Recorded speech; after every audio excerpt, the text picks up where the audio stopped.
All right, so we want to check that we're getting audio from the DE. Oftentimes, some reason it disconnects, and you can see that you're getting audio. We are getting audio by virtue of me seeing this right here. You can see that I've got light right there. It's not not a lot happening, but there is audio coming through right there, and that's what I'm looking for. If I don't see that, then I need to listen on the headphones and cue that to my headphones and listen to see if I hear anything. Because there still may be audio in there, it just may be too low to be registering on here, if that makes any sense. But I know I'm getting audio. If for some reason you don't see it and you don't hear it, then it could be it's not outputting audio. It's just a little glitch in the way we have it set up to go into our system. It's a real easy fix. In this case, I'll show you real quick. You just find the device, which is below the web computer. This is it right here, High Vision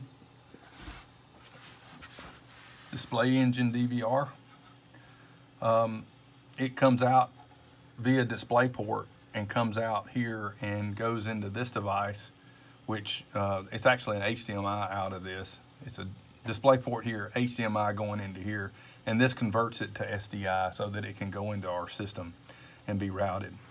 Most of the time, the problem is this right here, and when it goes into it, for some reason it gets out of sync with what's in here, and just simply pulling that out, counting to 3, and then plugging it back in is usually all that's required to get audio.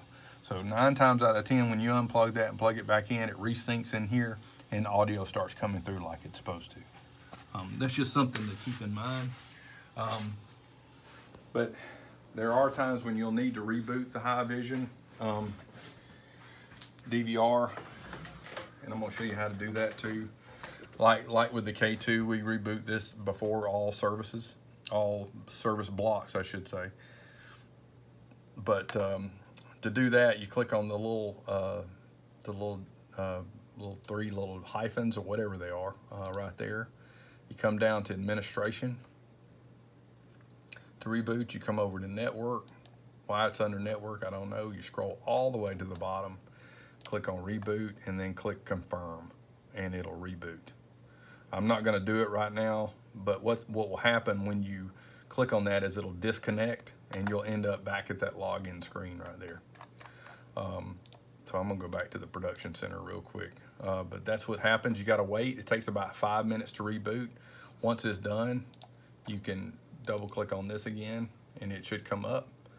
And hi admin, and then MTG COTH is the login information. It should get you right back in there.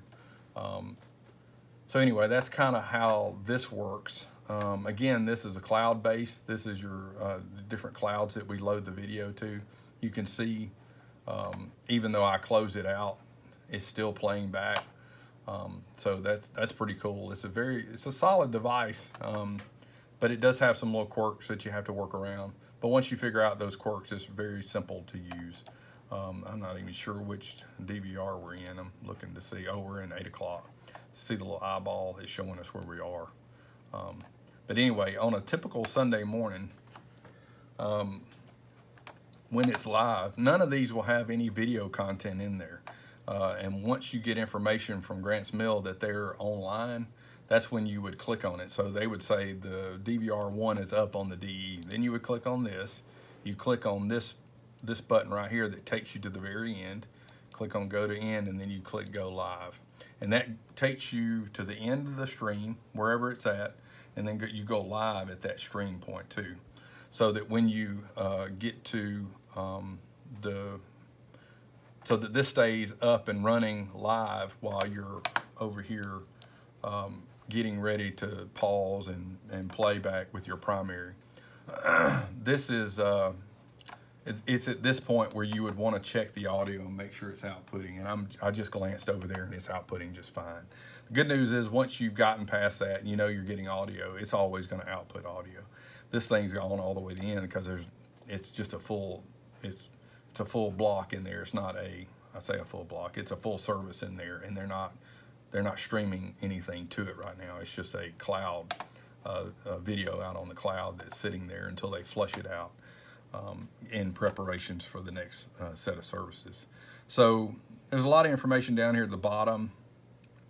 You can actually put information in there if you know at a point you want to go, like if you're at a PM service and you want to go to a certain point in the service, you can put those numbers in there. You can just type them in there. I just grabbed them because somebody had typed that in there. Click go, and it'll take you to that point in the service. And you can see that that's where you're at. That tells you how many hours is in the actual downloaded amount of video that you've got, and how much is left on the cloud. That just means that there's some on the cloud, some that's downloaded, and some that's played. You can see that there's 0 on the cloud. I'm trying to think if there's anything else that I'd want to show you. But that's pretty typical for the procedure on a Sunday morning. Once you've gone live with the K2, then at that point you would move your cursor here, or your scrub bar, over to the point where you're live at here, and then you would set this up as your backup primary, or your primary backup. And the way you would do that is you would find a point in the service that you can, like the bumper, for instance, or something that's you can visually lock in on, and you would click go live there and then pause it. And then you would wait for your K2 playback to catch up to it. And then you count to 5 and then start playback. That way this is 5 seconds behind the K2 playback. Our backups always need to be around 5 to 8 seconds behind. That gives us time to recognize that there's a problem, make the switch if we need to make the switch, and that way nobody loses, or our attendees and our parishioners don't lose any of the message. They may hear a little bit of something twice, but that's better than losing a block of the message that they didn't get to hear, if that makes any sense. So, but that's, you would navigate using this or these. Just depends. This helps you dial it in a little bit better, or you can drag this along to find your point. Once you've played with this, a lot of this makes sense.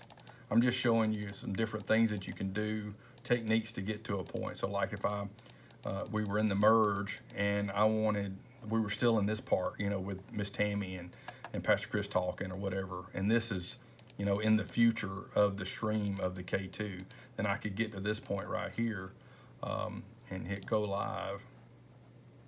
It's playing back up there, and I can pause it when I see meet and greet, and I know that that's my point. So now I'm waiting for the K2 to reach that point, and we reach that locally, and then I can hit play 5 seconds after I see that on the K2, and then I hit play, and now it's playing back, and it's our backup's in place, if that makes any sense. But anyway, that's kind of a little overview of how to use this. I'm gonna try to add more videos on this as we learn more about it, but that's what we got right now. Thank you guys.